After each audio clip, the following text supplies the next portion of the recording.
This is Torah in the courts of heaven. The parashah today is Noach, or simply in English we would say Noah.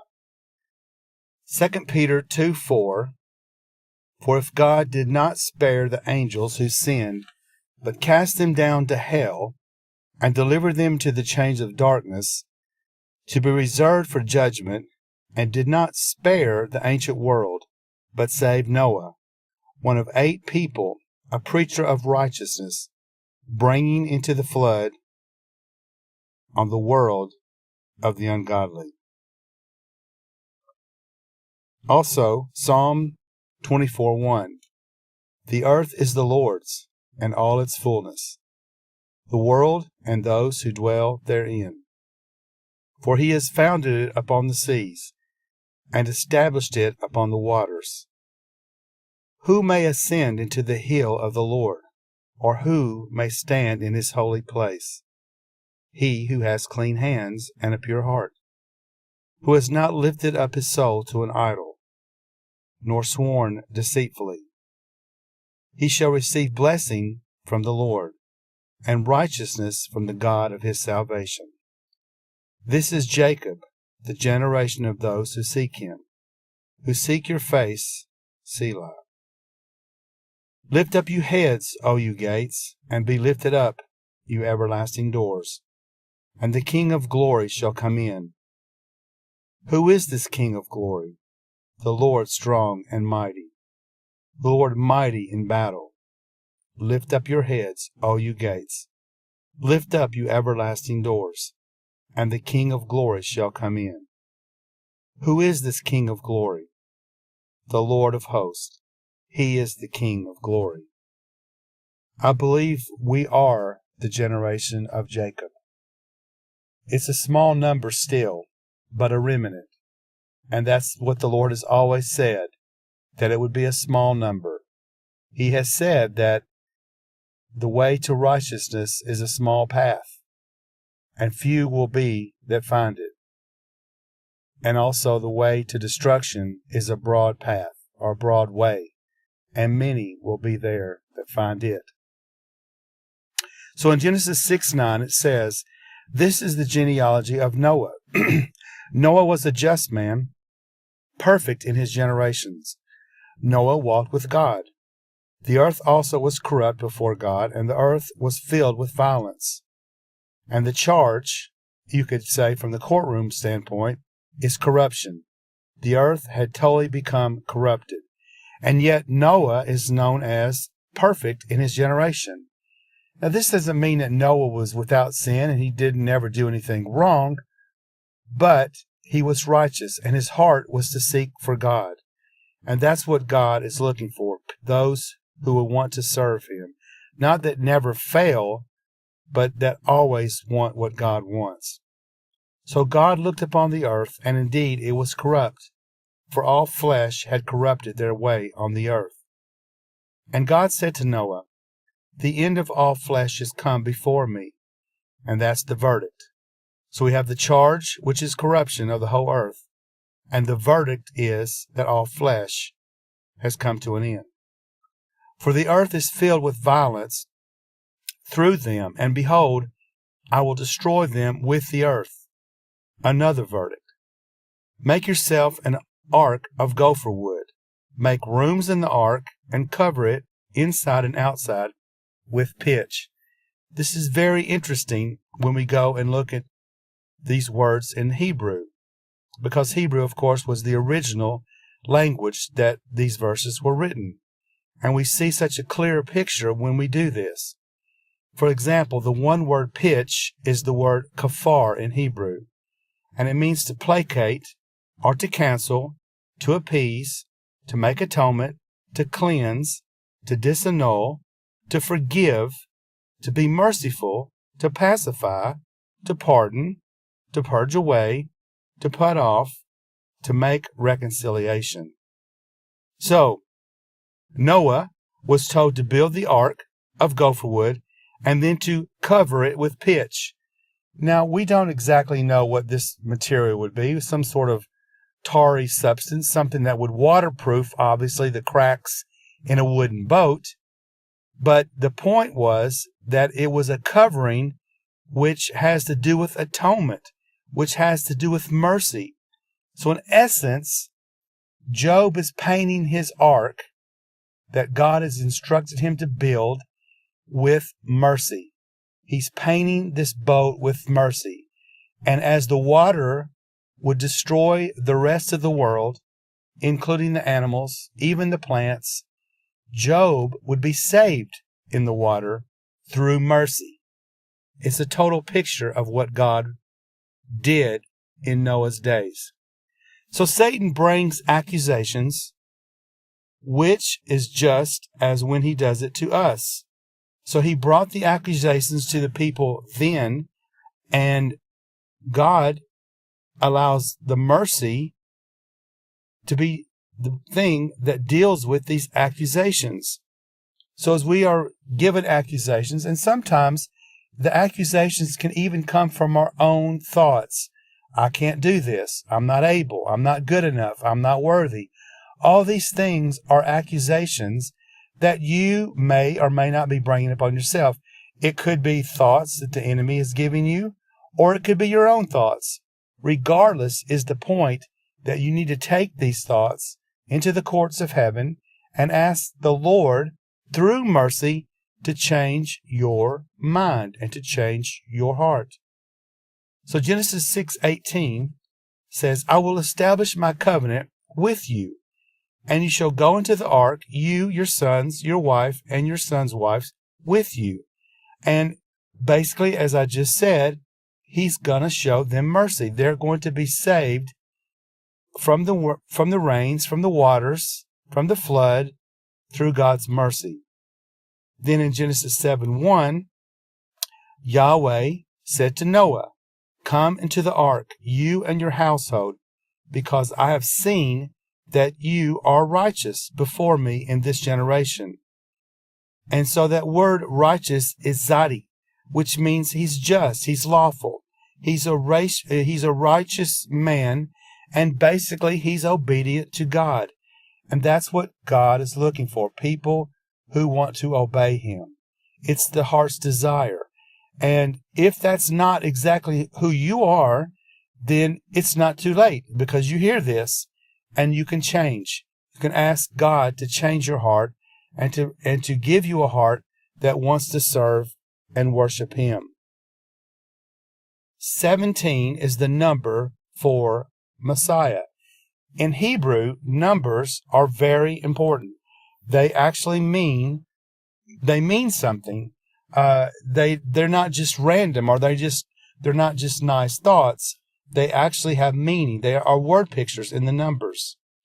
So in Genesis 6:17 it says, and behold, I myself am bringing floodwaters on the earth, to destroy from under heaven all flesh, in which is the breath of life. Everything that is on the earth shall die. This is verse 17 of Genesis chapter 6. Then in Genesis chapter 7 and verse 11 it says, in the 600th year of Noah's life, in the second month, the 17th day of the month. So you see this relation in the 17 of these two verses in Genesis 6:17 and Genesis 7:11, where the number 17 is brought forward. Because, again, the number 17 is the number for Messiah, or in Hebrew, the Mashiach, or as most of us have learned, in Yeshua, Jesus. He is the Messiah of the world, and he is the only way to have true mercy from God. So the same day, all the fountains of the great deep were broken up, and the windows of heaven were opened, and the rain was upon the earth 40 days and 40 nights. And 40 is the actual number for completion, and also the number for the sentence. So the sentence was done. What was, given as the sentence on earth was complete. It was done. It was finished. It wasn't finished on the first day or the second day of the flood. It took 40 days for this completion to occur. And also going back to the idea of 17 being the number for Messiah. So you see, in essence, You see judgment coming from the Messiah as well as mercy coming from the Messiah. For those who believe and trust Messiah, they're saved. For those who won't believe and refuse his mercy, there will be judgment for them. So Yeshua, or Jesus, is not just the God of kindness and mercy and forgiveness. He is just as well and just as much the God of judgment. And if we don't trust him and believe him for his mercy, we receive his justice and his righteousness and his judgment. So God shut them in. When they were in the ark, God shut them in. Genesis 7:16, and they that went in male and female of all flesh, as God had commanded him. And the Lord shut him in. So that's the accusation, that God was going to shut them in. He's going to take care of them. The slam of the ark door was as the slam of a gavel in heaven's court.